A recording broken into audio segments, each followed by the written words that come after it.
Oof, this one's got that creeping, inevitable doom vibe. Let's make it feel like something you know you can't stop, but still try anyway.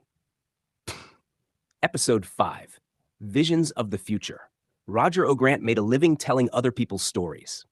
As a journalist, he chased facts, not fantasies, deadlines, not dreams.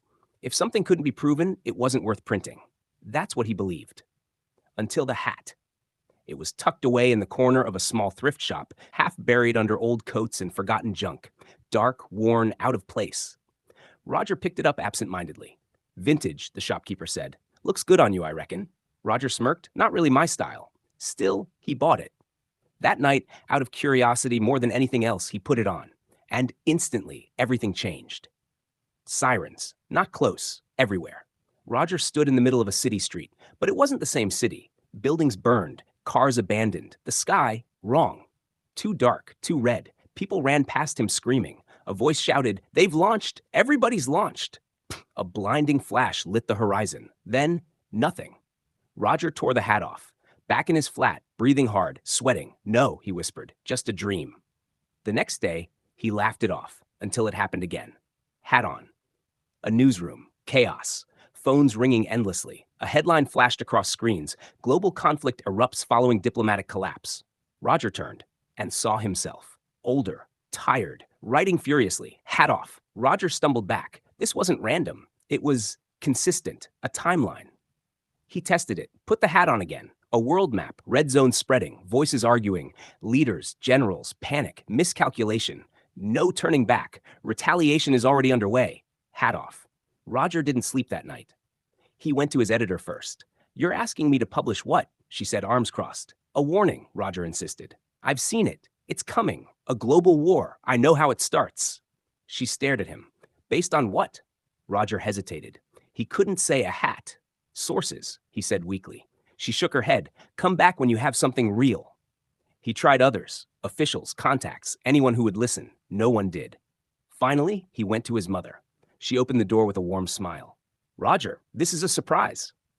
"Mum, listen to me," he said, urgent. "Something's going to happen. Something big. I need you to leave the city. Just for a while." Her smile faded. "What are you talking about?" "I've seen it," he said. "I know what's coming." She touched his arm gently. "You're overworking yourself again." "I'm not," he snapped. Silence. Her voice softened. "Roger, you've always had a strong imagination." He stepped back, defeated. No one believed him. So he stopped trying to convince them and started writing. Day and night, Roger worked. Every vision, every detail, every sequence of events, he wrote it all down. Dates, places, decisions, mistakes. A book. He titled it simply, "The Last Days Before Tomorrow." As he wrote, the visions became clearer, closer, more immediate. Hat on. A broadcast, emergency alerts flashing. This is not a drill. Hat off. Roger's hands trembled. He finished the book in weeks. No publisher wanted it. Too extreme, too unbelievable. So he released it himself, quietly. At first, no one noticed. Then, something happened. A small political incident overseas, barely reported. Except it matched his book exactly. People began to read. Online forums lit up. How did he know this? This was written before it happened. Roger didn't feel vindicated, he felt worse. Because he knew this was just the beginning. The final vision came without the hat. He was sitting at his desk, the book in front of him, the world outside, too quiet. Then, sirens, the same ones. Roger closed his eyes. He didn't need the hat anymore. He already knew. His phone buzzed, a message from his mother, "I'm scared. Turn on the news." He didn't. Instead, he looked at the final page of his book, the last line he had written weeks before.